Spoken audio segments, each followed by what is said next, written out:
Nous sommes le 10 mai 2025. Heureux de vous retrouver sur Gandhi Malian TV, dans le cadre de l'émission Les mots de Michael. Aujourd'hui, c'est une émission spéciale.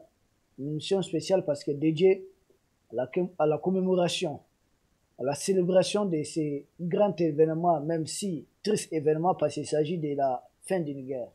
Mais aussi un grand événement parce qu'il s'agit de la victoire des armées alliées, principalement de l'armée soviétique de l'époque, actuellement incarnée par la Russie, contre les forces nazies. Les forces nazies, les forces fascistes qui étaient Hitler et puis Mussolini et autres encore. Peuple du monde libre, peuple qui se bat pour un monde multipolaire. Nous avons assisté à une célébration en grande pompe. Le président Poutine, qu'on avait dit être isolé, heureusement nous avons cette fois-ci vu des dirigeants les plus puissants du monde tout autour de lui. En l'occurrence, les dirigeants du pays qui sera sans doute très bientôt, dans quelques années, la première puissance, tant économique que militaire aussi. Il s'agit de la Chine. Il y a des dirigeants africains qui ont effectué les déplacements. Nous avons suivi tout ça depuis Bamako, depuis le Mali, depuis l'espace AES. Mais pour comprendre davantage, il nous faut un homme qui était présent, un homme qui était sur le terrain, un homme qui a tout suivi, qui a suivi ça à travers l'œil d'un expert. Il s'agit de notre confrère d'African Initiative, média partenaire de Gandhi Malian TV. Michael a suivi ces événements, non pas de loin comme nous autres, mais lui, il était sur place. Et il va nous faire non seulement la lecture de la situation, commenter ce qu'il faut commenter, mais essayer aussi de décrypter, puisque nous autres, nous devons comprendre davantage. Sur ce, nous recevons Michael. Michael, bonjour.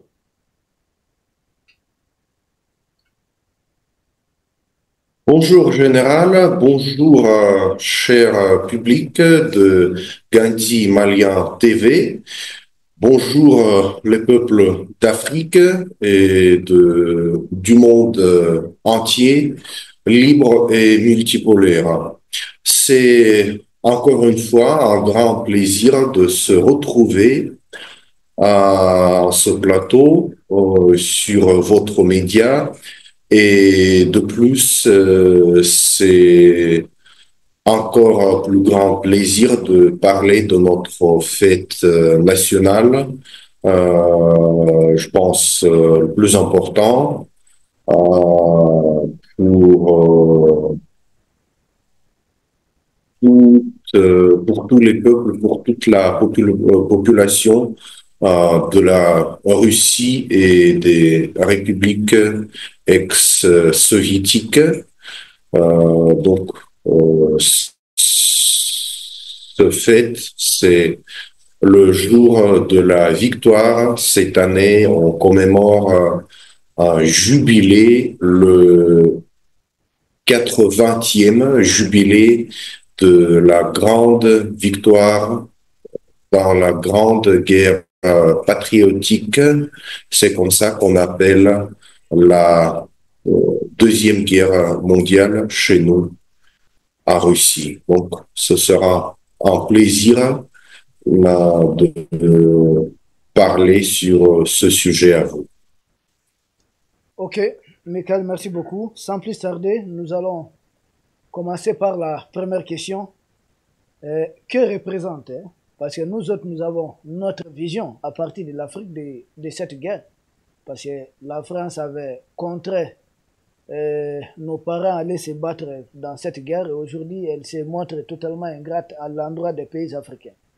Nous savons que les Russes, que nous d'ailleurs, nous n'avons pas été aidés directement les Russes au combat, mais ce sont eux aujourd'hui qui invitent les Africains pour célébrer cet événement en grande pompe. Nous autres Africains, nous avons notre point de vue sur la grande guerre que d'aucuns appellent la Deuxième Guerre mondiale. Mais vous autres Russes, nous savons que le peuple russe est le peuple qui a payé le plus pour cette guerre. Quel est votre point de vue? Comment vous voyez, en tout cas, cette journée du 9 mai? C'est quoi, en tant que Russe? Quel est votre regard là-dessus? Merci.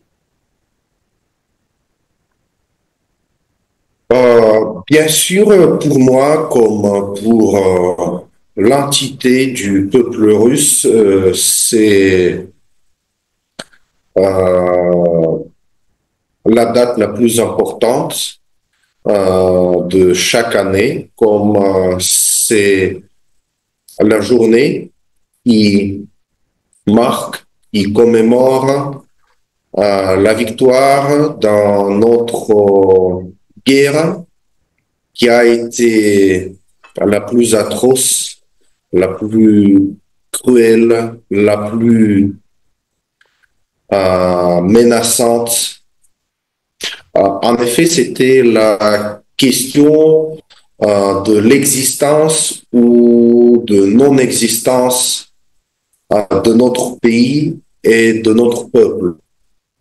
Pas seulement le peuple russe, mais de tous les peuples qui font partie qui faisaient partie et qui font jusqu'aujourd'hui partie de la population de l'URSS et aujourd'hui de la Russie et de la République ex-soviétique. Euh, les forces nazies, l'Allemagne naziste, voulaient pas seulement envahir nos terres, nos ressources, mais cette Allemagne nazie et ses dirigeants, surtout Adolf Hitler et les autres hauts fonctionnaires du parti naziste, voulaient anéantir, voulait annihiler notre culture, notre peuple, nos entreprises, nos villes. Il appelait ça l'Europe de l'Est, les territoires, l'Union soviétique, l'espace à vivre. Donc, il considérait que cet espace, l'Est de l'Europe, est occupé par les Russes, par les Juifs, par les Polonais, par les Biélorusses, par beaucoup d'autres peuples. Et il fallait les effacer pour créer un espace, un espace, un bon espace à vivre pour les Allemands et pour d'autres peuples européens qui ont adhéré à à Allemagne nazie. Donc, c'était vraiment la question de notre existence. Et après 4 ans, 4 longues années, des combats, des batailles, nous avons pu se libérer et libérer les autres peuples de l'Europe, y compris le peuple allemand, de cette oppression, de ce régime naziste. Et comme on a pensé, les libérer, les délivrer de cela pour toujours. Mais malheureusement, comme il s'avère aujourd'hui, ces idées ont pu se préserver et se développer en Europe d'aujourd'hui. Mais de toute façon, l'Union soviétique a su vaincre le nazisme et a pu sauvegarder, préserver son peuple, son existence. Et c'est pour ça que chaque 9 mai, toute la Russie se rejoint, se réunit pour célébrer, pour commémorer cette date. Parce que, comme vous l'avez justement mentionné, c'était le peuple russe, le peuple soviétique qui a payé le plus cher pour vaincre cette guerre, pour se libérer et libérer d'autres peuples. On a perdu plus de 26 millions d'habitants. D'entre eux, à peu près 12 millions, c'était les combattants de l'armée rouge et les autres, plus de 14 millions, c'était des gens ordinaires, des civils, la population civile qui a perdu sa vie dans cette guerre. Vous n'allez pas trouver beaucoup de guerres où la population civile a connu plus de pertes que les forces armées d'un pays attaqué. C'est ça qui réaffirme encore une fois la vérité, la réalité qui est que l'Allemagne naziste voulait effacer notre peuple. C'était pas seulement juif, c'était presque tous les peuples qui habitaient et habitent jusqu'aujourd'hui l'Europe de l'Est. Chaque famille ici en Russie a au moins un proche, grand-père, grand-mère, arrière-grand-père. Ceux qui sont plus âgés, peut-être ils ont ces parents qui ont participé dans cette guerre, qui ont donné leur vie pour la victoire sur le régime naziste ou qui ont participé dans cette guerre. Moi, personnellement, par exemple, j'ai connu mon grand-père qui n'a pas participé dans la guerre, mais qui a travaillé depuis ses 13 ans dans une usine de modernisation et de restauration des chemins de fer et des voitures, des locomotives. Donc, depuis 13 ans, il a travaillé dans une usine qui a travaillé pour alimenter, pour subvenir aux besoins de l'armée rouge. J'ai aussi eu de la chance à faire connaissance de mon arrière-grand-père qui a vécu une longue vie, qui a été mort quand j'avais 9 ans.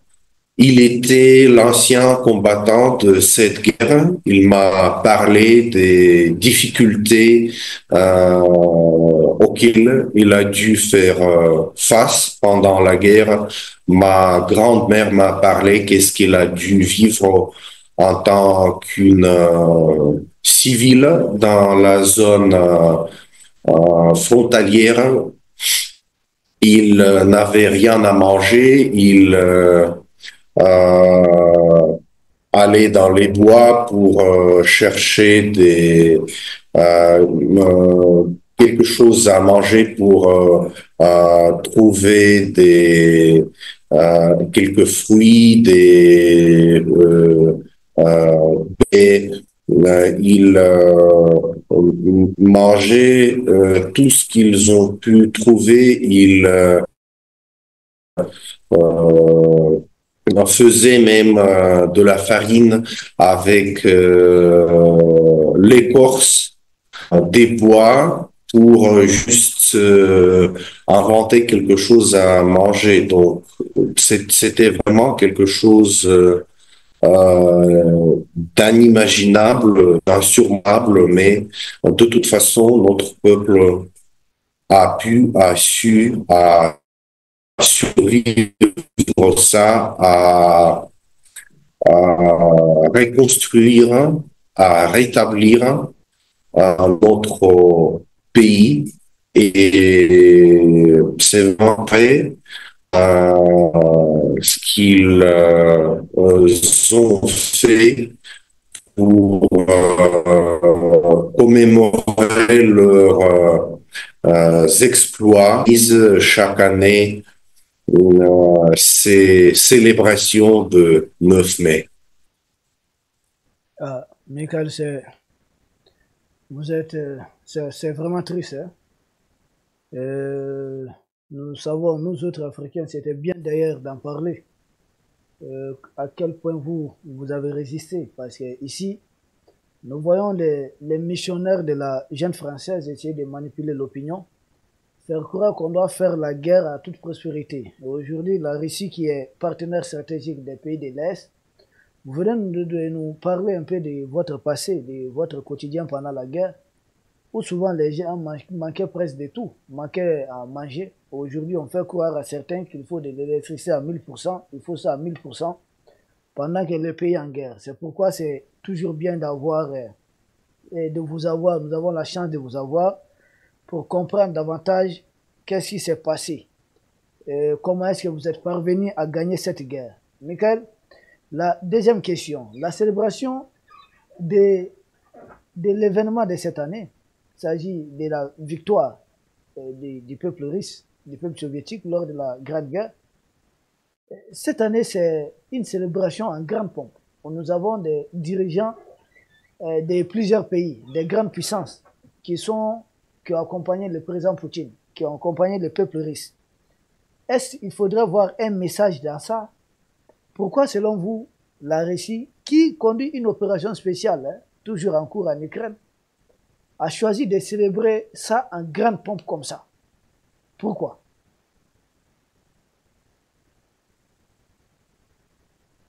Pour cela, nous avons plusieurs raisons. La première et la plus importante, c'est que c'est un jubilé, c'est le 80e anniversaire de cette victoire. Si vous parcourez un peu l'histoire de ces parades de la victoire, de ces célébrations de la victoire, le 70e, le 60e anniversaire de la victoire dans la Grande Guerre patriotique. Ces anniversaires étaient également très à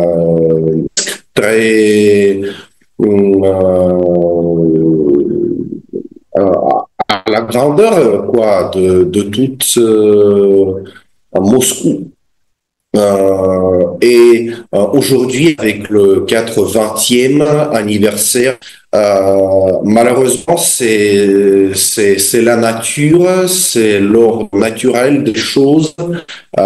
Chaque année, les anciens combattants qui ont défendu notre pays dans cette guerre contre le nazisme, les gens ordinaires comme je vous viens de parler de ma grand-mère et de mon grand-père qui ont vécu cette guerre, qui ont été des témoins oculaires de ce qui s'est passé, de ce qu'on a voulu faire avec notre pays.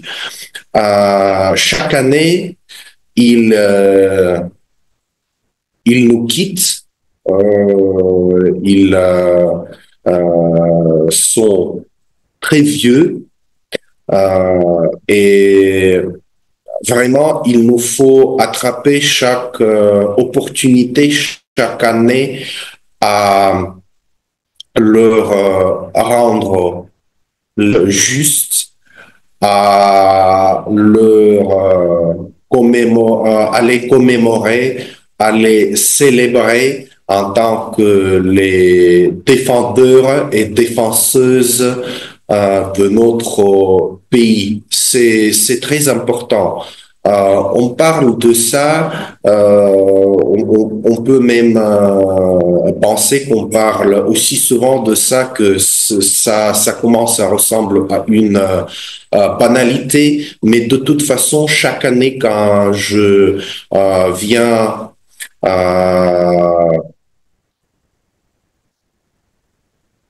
célébrer, je viens commémorer mes propres proches qui ont vécu pendant la guerre, quand je viens féliciter des anciens combattants de cette guerre qui sont qui sont toujours avec nous, euh, il leur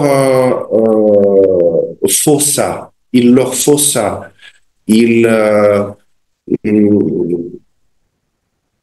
ils ne doivent pas être oubliés, ils ne doivent pas sentir être oubliés parce qu'ils ont donné tout ce qu'ils ont pu donner, leur santé, leur temps, leur sang. Beaucoup des dizaines de millions ont même donné leur vie pour défendre leur patrie. Donc, vraiment, le plus loin on est de cette journée de la victoire de 1985, le plus scrupuleux, le plus attentif, nous devons être à ceux qui ont défendu notre pays. Ça, c'est la première raison. La deuxième raison, c'est bien sûr l'opération militaire spéciale qui est en cours, que vous venez de mentionner. Malheureusement, il s'est avéré en 21e siècle que les idées de nazisme, de fascisme, elles ne sont pas mortes. Elles ont été préservées quelque part et aujourd'hui, elles essayent et elles montent, elles haussent leur tête. C'est ça ce que nous voyons en Ukraine, surtout avec les bataillons, les régiments des néonazistes tels que Azov ou Pravi Sector. C'est ce que nous voyons au Canada, au Parlement canadien, où le Parlement, y compris le président de ce Parlement, ont salué un ancien naziste, un ancien acolyte de Bandera, qui luttait contre son propre peuple, contre d'autres Ukrainiens, qui a tué des Juifs, qui a tué des Russes, qui a tué des Ukrainiens, des Biélorusses, et même les Allemands ont été effrayés par les atrocités commis par par Bandera et ses acolytes. Nous voyons également une neutralité, une même amicalité quasi neutrale envers ces idées néonazistes en Europe, parce que l'Europe quand même tolère et même salue ces mercenaires ukrainiens de l'idéologie naziste et néonaziste. parce qu'ils font le travail de leurs commanditaires européens. Ils tuent les Russes et ils affaiblissent la Russie. Donc, pour un peu résumer, il est très important de commémorer, de célébrer, de rappeler de cette victoire, de cette fin inévitable pour n'importe quel mal, pour n'importe quelle idée qui est basée sur le chauvinisme, sur l'extermination d'autres peuples, d'autres religions, dont le nazisme et le fascisme sont des exemples, des exemples. Et la troisième raison, c'est que malheureusement, aujourd'hui, il y a des puissances, encore une fois les puissances européennes, occidentales, qui essayent d'effacer notre histoire. Ils essayent de la faire oublier, de la courber à leur guise, de la changer. En Europe, on dit aujourd'hui que ce n'était pas la guerre, la bataille contre entre la Russie et l'Allemagne et ses alliés, où l'Allemagne voulait anéantir la Russie. On dit aujourd'hui que c'était juste une guerre entre deux dictateurs, que le communisme et le nazisme, ce sont des idéologies, des choses égales, qu'il n'y a pas de différence entre eux. Et ce n'était pas Hitler qui était atroce, qui était cruel, qui était mental. C'était Staline également qui était toutes ces choses, et c'était juste Hitler qui était le premier à attaquer. Et si par exemple Hitler n'attaquait pas la Russie, c'est l'Union soviétique qui attaquerait l'Allemagne et l'Europe quelques mois après. C'est ça ce qu'on dit aujourd'hui en Europe. On dit aussi en Europe et aux États-Unis que ce n'était pas l'Union soviétique qui a vaincu cette guerre, qui a détruit l'Allemagne nazie, qui a détruit Hitler et les autres dirigeants de ce régime naziste. Ils disent que c'était les forces alliées, que c'était les Européens et les Américains. Nous avons vu tous, il y a quelques jours, le président américain Trump, il a signé un papier qui désigne le 8 mai la journée de la victoire américaine dans la Deuxième Guerre mondiale. Et il a dit que c'était le peuple américain qui a vaincu cette guerre. C'était le peuple américain qui a libéré l'Europe. Que les Russes, les Soviétiques, ils ont bien sûr contribué à cette victoire, mais que la participation des Américains était décisive et était le plus important dans cette guerre. Donc, il nous faut préserver la vérité historique, il nous faut lutter contre le dénigrement de nos ancêtres, de nos défendeurs et défenseuses contre ces attaques qui sont portées à notre héritage, à notre participation dans cette guerre.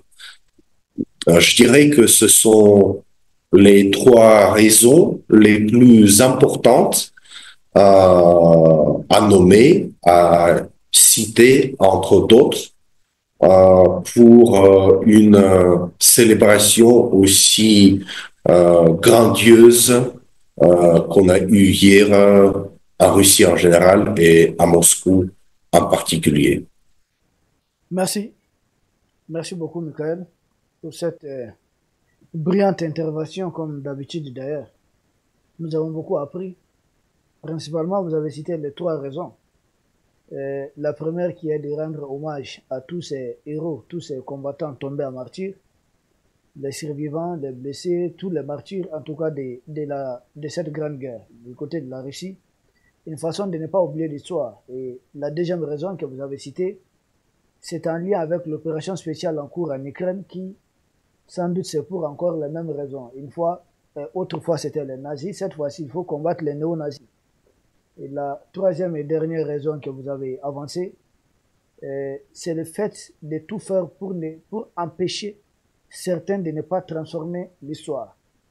Nous restons un peu sur ça, Michael, ce qui nous conduit à notre troisième question. Et d'ailleurs, nous avons, juste avant la célébration de cet événement, le président ukrainien, Volodymyr Zelensky, avait menacé d'empêcher ou en tout cas d'entraver cette célébration. Il était allé même beaucoup plus loin en disant qu'il ne peut pas garantir une présence ou la sécurité des dirigeants mondiaux en Russie. Pour vous, pourquoi il fait une telle déclaration? Et ensuite, pourquoi a-t-il reculé? Pourquoi une telle déclaration? Et pourquoi soudainement ce recul? Il n'a plus osé rien faire. Euh, Effectivement, il y avait des tentatives, des efforts très considérables du régime ukrainien à attaquer le parade à Moscou, à essayer de noircir un peu cette célébration pour nous et pour tous les autres leaders internationaux qui sont venus nous rejoindre dans notre joie sur cette occasion. Mais soyons francs, il n'avait pas assez et il n'a pas assez de moyens pour pénétrer la défense aérienne de la Fédération de la Russie. Oui, bien sûr, sur la ligne frontalière, sur la ligne des batailles, les drones volent dans les deux directions. Mais ici, il a parlé des attaques sur le fond de la Russie, sur la capitale russe. Après ces années de l'opération militaire spéciale, la capitale russe a su établir, créer un système de défense aérienne qui est impeccable. Nous avons vu plus de 600 drones attaquer la Russie le 6, le 7 mai. D'entre eux, presque une centaine, peut-être même au-delà de ça, ont ciblé Moscou, la capitale russe. Mais aucun drone ukrainien n'a pas euh, n'a pas arrivé jusqu'à son cible. Tous les drones ukrainiens ont été abattus. La capitale a été défendue et sécurisée. Euh, donc, il ne pouvait juste rien faire dans cette situation. Il a essayé, mais il a vu que la Russie, Moscou, la capitale, euh, elles ne peuvent pas être touchées. Les systèmes de défense sont presque impeccables, presque impénétrables. Peut-être avec quelques milliers de drones, il aurait pu réussir dans ses tentatives, mais comme nous l'avons vu, il n'a juste pas des moyens suffisants à le faire. C'est très coûteux, quoi. Euh, la deuxième raison, c'est que bien sûr, nous avons introduit des mesures de sécurité très sévères à Moscou. On a même pour la première fois dans l'histoire bloquer l'Internet mobile sur l'entité du territoire de la capitale. Nos autorités ont introduit des mesures de sécurité très sévères ici à la capitale. Même par exemple, pour la première fois, on a bloqué l'Internet mobile sur l'entité du territoire de Moscou de 9 heures à 13 heures. Le 9 mai, il n'y avait pas de connexion mobile, donc il n'y avait pas de même de possibilité à faire quelque chose, à localiser, à donner des directions aux drones ukrainiens pour les cibler sur le parade, sur la place rouge. Et finalement, la troisième raison, je peux juste deviner, mais je pense que c'est ça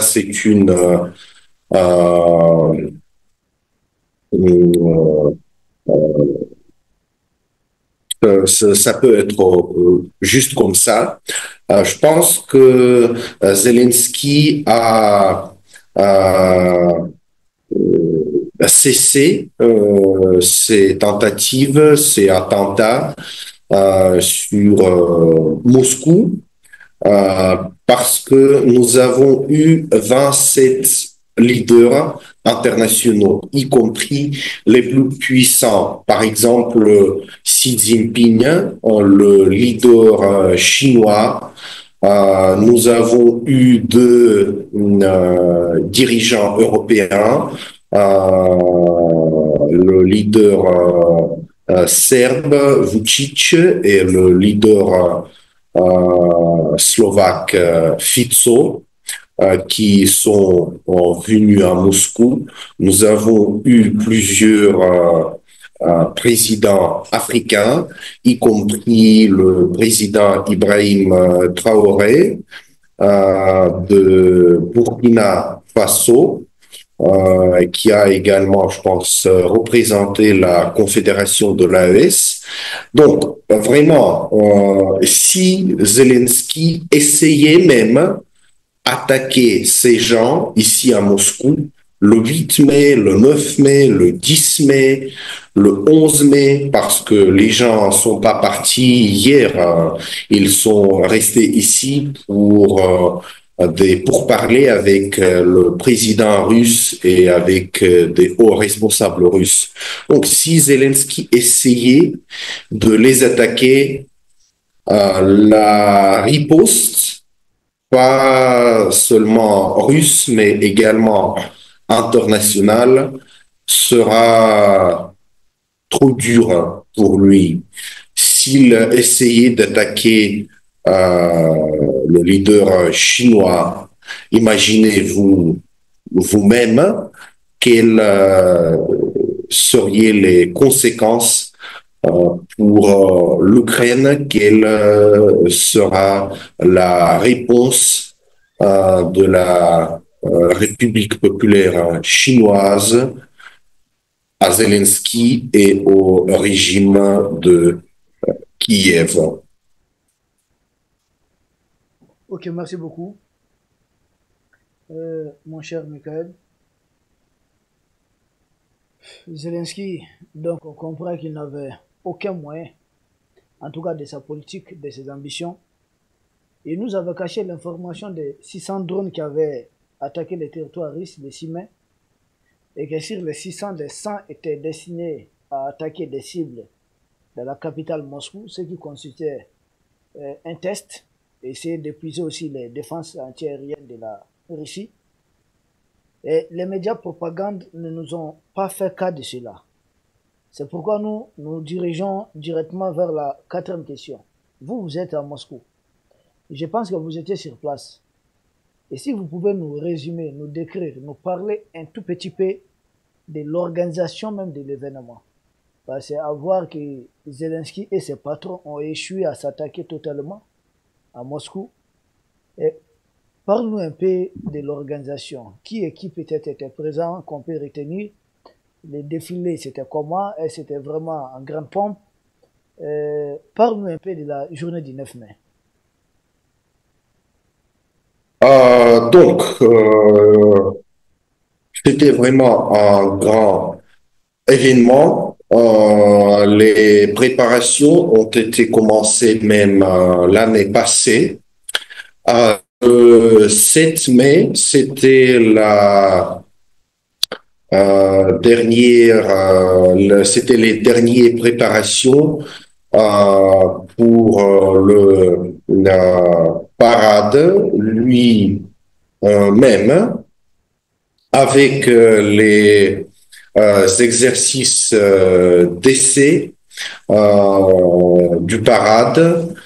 Le 9 mai, nous avons vu 27 leaders des pays différents venir au parade.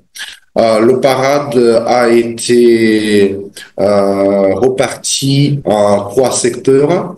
Le premier, c'est le parade des troupes. Le deuxième, c'est le parade des véhicules militaires. Et le troisième, c'était le parade des avions militaires. Nous avons donc cette organisation, ce schéma, il est traditionnel. Mais cette année-là, bien sûr, la grandeur était au-delà de ce que nous avons vu les années passées. Nous avons vu 15 régiments étrangers marcher parmi les troupes russes sur le parade. Nous avons vu des régiments chinois, vietnamiens, d'Azerbaïdjan, de Kyrgyzstan, de Biélorussie. En somme, ils étaient 15. Aussi, nous avons vu des régiments dans des uniformes historiques qui ont été utilisés pendant la Grande Guerre patriotique. Ce qui a été très intéressant aussi, je pense, à ceux qui n'ont pas vu ça auparavant. La deuxième partie, le parade des véhicules militaires, elle a été ouverte également par le défilé des chars célèbres, je pense même les uns des plus célèbres dans le monde, les chars T-34 qui ont été utilisés pendant la Grande Guerre patriotique et qui ont été les chars les plus efficaces pendant la Deuxième Guerre mondiale.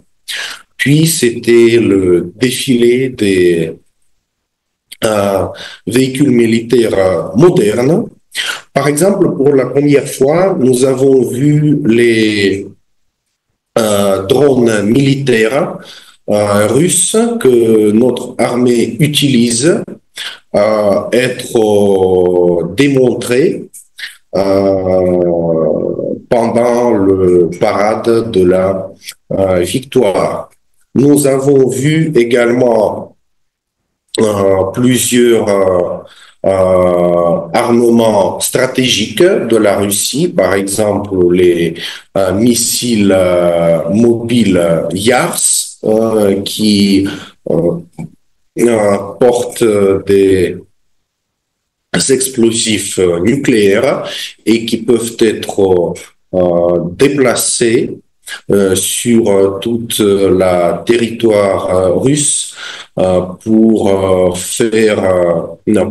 rendre l'attaque ou la riposte beaucoup plus inattendue et imprévisible, comme ces missiles peuvent se déplacer, ils sont mobiles. Ce qui est aussi intéressant, c'est l'emplacement des leaders internationaux sur la tribune présidentielle. C'était le leader chinois qui était à droite du président Poutine et c'était un ancien combattant de la Grande Guerre patriotique qui était à gauche du président Poutine. Euh, Après et à part du parade, nous avons aussi un événement social qui est appelé le régiment immortel. C'est une activité qui est consacrée à la commémoration de tous les héros tombés dans la Grande Guerre patriotique, c'est-à-dire leurs descendants, c'est-à-dire le peuple russe, sort dans les rues de leur vie natale avec des photos, des portraits de leurs ancêtres qui ont défendu le pays. Cette année, par exemple, cette activité, le régiment immortel, euh, il a été supporté, visité par plus d'un million de euh, personnes. Et ça, c'est seulement en Russie. Bien sûr, dans d'autres pays, même en Europe et en Afrique également, nous avons vu les Russes et les autres peuples qui ont contribué à la victoire dans la Grande Guerre patriotique, dans la Deuxième Guerre mondiale. Euh, nous les avons vus sortir dans les rues avec des portraits, des photos pour commémorer cette journée qui est très chère à beaucoup de personnes en Russie et dans le monde entier. Allô?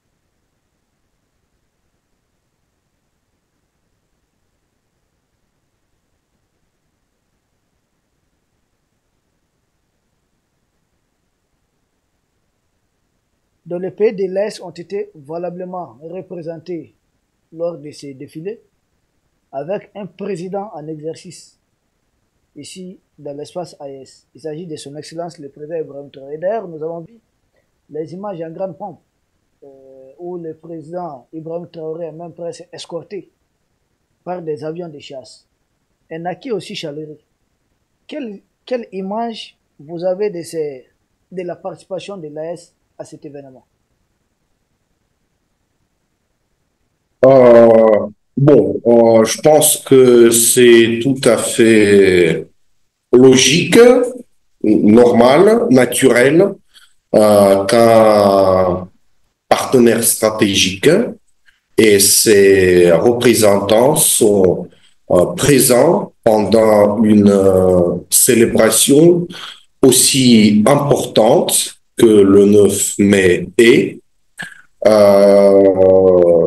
c'est-à-dire les ministres de défense et le président en exercice, Ibrahim Traoré, le président burkinabé, qui est venu participer dans les célébrations de la victoire, de la grande victoire.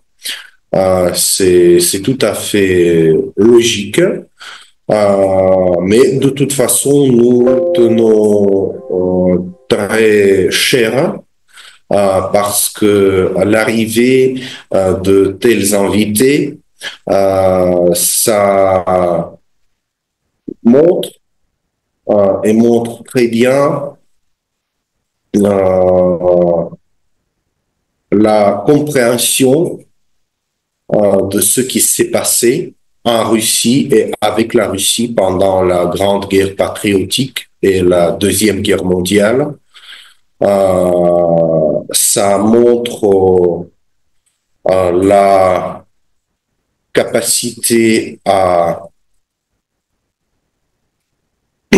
la capacité à compatir à notre malheur et à notre joie en même temps, le malheur de la guerre passée et la joie de la victoire obtenue dans les batailles. C'est très important quand on parle des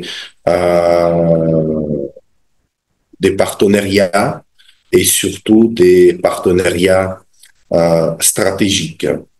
Bien sûr, les représentants de l'AES, surtout le président burkinabé, ne sont pas limités lors de leur visite à Moscou aux célébrations de 9 mai.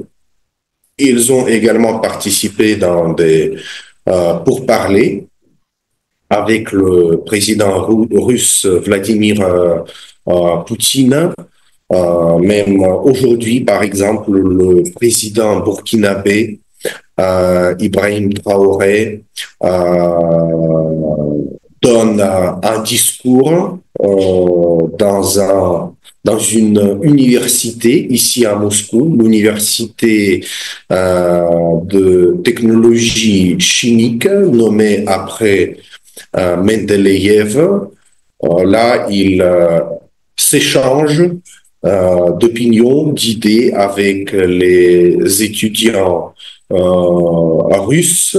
Hum, Ça, je pense, est très important et très intéressant, soit aux étudiants russes qui ont une opportunité à parler à une personne aussi éminente que président Traoré est. Et pour le président, c'est une opportunité de toucher aux esprits des étudiants russes, d'un peu mieux comprendre la Russie, sa population, et inspirer la nouvelle génération à maintenir et à continuer cette ligne du gouvernement russe sur le partenariat global et stratégique avec l'AES et l'Afrique en général. Ok, Michael, l'émission commence à... Nous touchons un peu à la fin de cette émission, mais nous avons une dernière, on va dire une avant-dernière question. Et nous serons heureux si vous pouvez nous aider à comprendre cela, à éclaircir ces points. C'est surtout la présence du président chinois.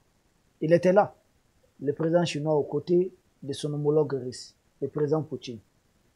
Mais quelle interprétation vous faites de ces deux grands dirigeants mondiaux aujourd'hui? Et surtout si nous savons que Trump a tout fait pour faire isoler, en tout cas couper les liens ou refroidir les liens entre la Russie et la Chine, tels ses prédécesseurs ont tenté dans les années 72. Et quand ils avaient essayé d'éloigner la Chine de l'Union soviétique à l'époque, Trump, à son arrivée au pouvoir, nous avons compris qu'il a mis un peu les bouchées doubles pour empêcher que la Russie, qui détient le plus de matières premières, et la Chine qui s'est transformée aussi beaucoup de choses, tout comme la Russie. Essayer d'éloigner les deux dirigeants, mais nous les avons vus ensemble, côte à côte. Quelle est l'interprétation? Quel est le message envoyé au monde? Euh, Vous avez tout à fait raison, Général, et même ma réponse à votre question est cachée là-bas, dans votre question.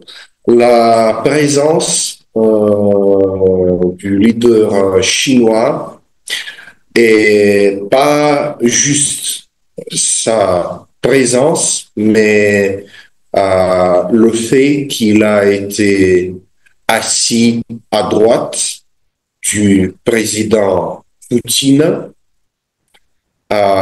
ça envoie un message très simple et très clair au monde entier et aux États-Unis en particulier.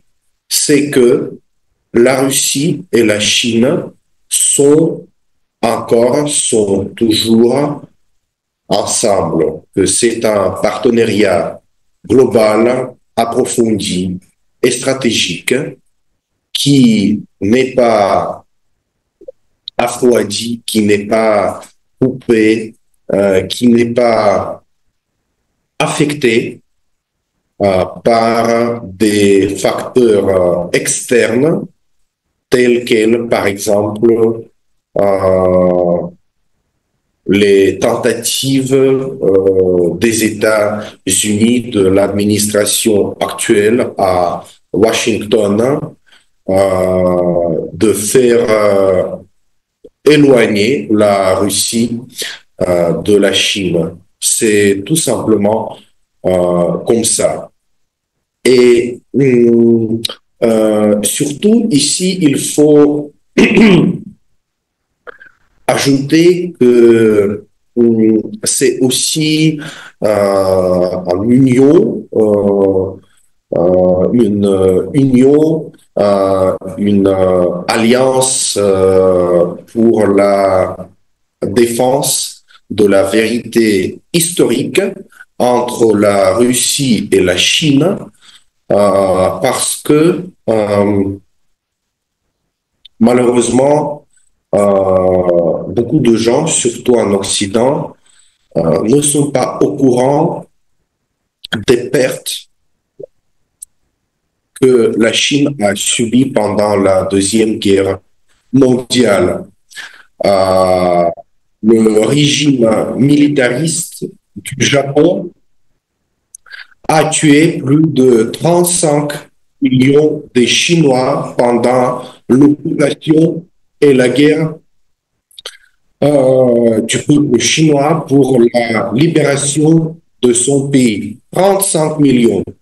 La Chine, en, en nombre, en chiffre des pertes humaines, a connu les pertes les plus considérables de toutes les nations pendant la Deuxième Guerre mondiale. Et ensemble, la Chine et la Russie sont les deux nations les plus touchées par cette guerre, par la Deuxième Guerre mondiale.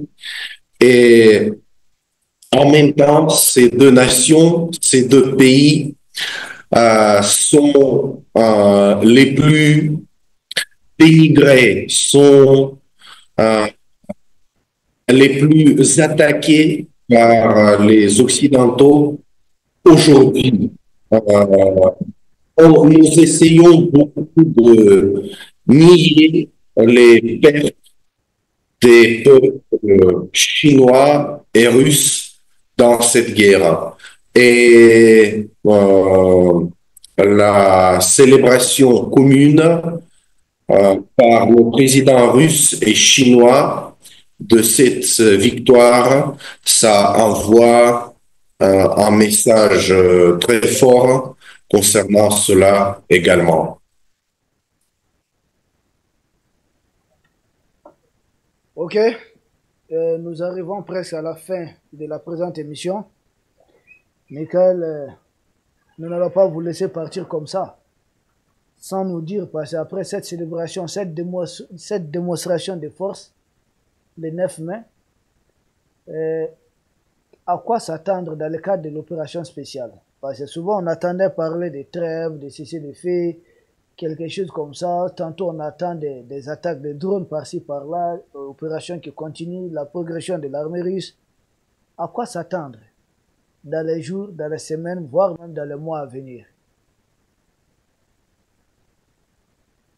Bon, l'opération militaire spéciale va se poursuivre parce que nous voyons très clair que le régime de Kiev, Zelensky, n'a pas la volonté pour conclure, pour signer le paix durable, le paix fiable. Ces commanditaires européens ne le veulent non plus. L'administration Trump, pendant plusieurs mois, a essayé de servir l'intermédiaire dans ces pourparlers pacifiques, mais avec les dernières déclarations depuis Washington, nous voyons que Trump et son administration sont fatigués. Jour après jour, ils ne voient pas la volonté, la possibilité à faire ce paix tant désiré, tant attendu, de le faire réel. Donc peut-être dans quelques semaines ou mois à venir, nous allons voir l'administration Trump abandonner ses projets pacifiques et commencer à introduire de nouvelles sanctions contre la Russie, de euh, commencer pas de commencer, mais de continuer une pression encore plus forte sur la Russie, pression économique, peut-être même militaire, mais heureusement, l'armée russe et l'économie russe, les deux sont fortes et en bonne forme et santé.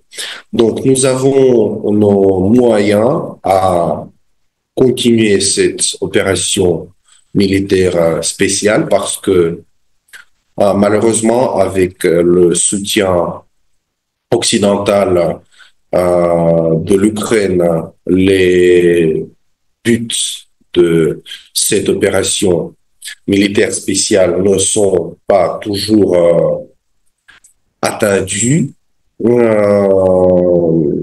Le commandement militaire russe fait tout son possible pour préserver le personnel militaire, pour préserver la population civile, ce qui rend les délais d'avancement plus longs, mais de toute façon, nous avançons, nous continuons à libérer des villes russes et des villes russophones. Nous continuons à protéger la population russe et russophone.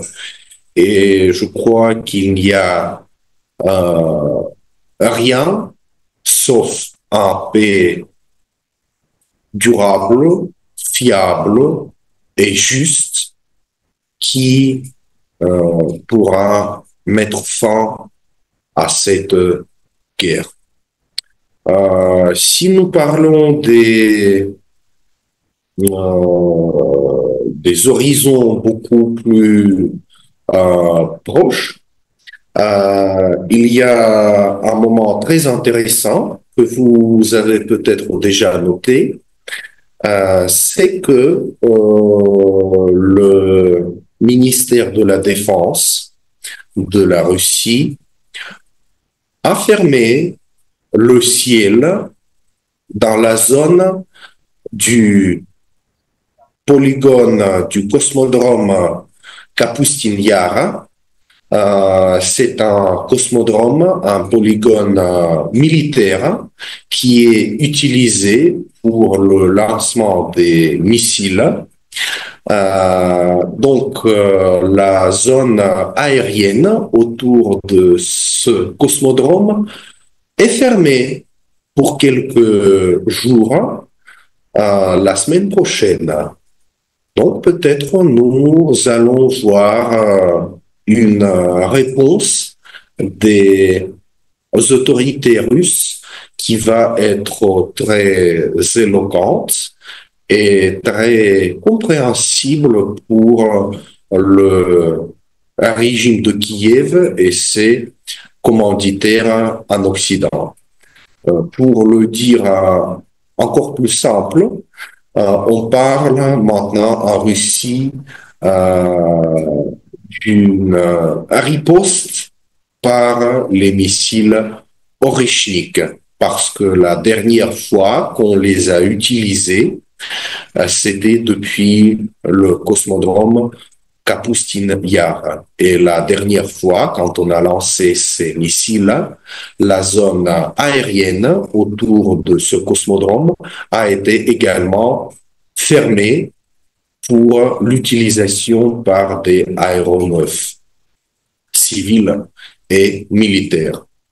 Donc, peut-être Zelensky a de toute façon essayé une provocation pendant les célébrations de 9 mai, qui a été averti par l'armée russe, et maintenant, la semaine prochaine, après les vacances, ici en Russie, nous allons voir la riposte de notre armée après toutes ces provocations et attentats contre la Russie et leaders internationaux qui sont venus rejoindre le peuple russe dans sa joie pour la grande victoire. Merci, Michael. Merci à vous, peuple d'Afrique, peuple du monde libre. Vous qui avez été nombreux à nous suivre, c'était dans le cadre de l'émission Les mots de Michael. Et nous avons pour thème aujourd'hui le décryptage de la célébration de la journée du 9 mai.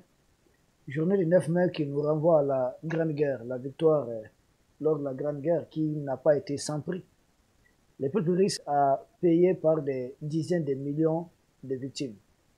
D'autres peuples ont payé les frais. Mais dans le monde, jusque-là, les chiffres les plus élevés, c'est du côté de l'Union soviétique, incarnée par l'actuelle Russie.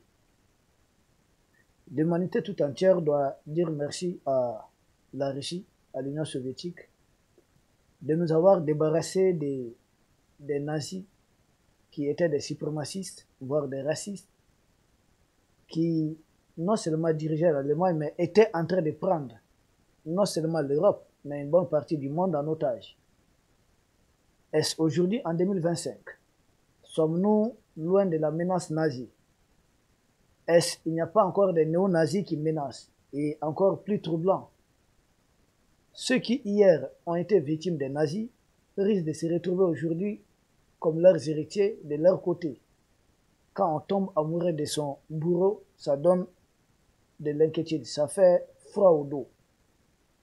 Peuple du monde libre, vous qui avez été nombreux à nous suivre, vous qui êtes déterminés et pour un monde multipolaire, un monde dans lequel les États se valent, les États sont sur le même pied d'égalité, nous allons continuer à nous battre.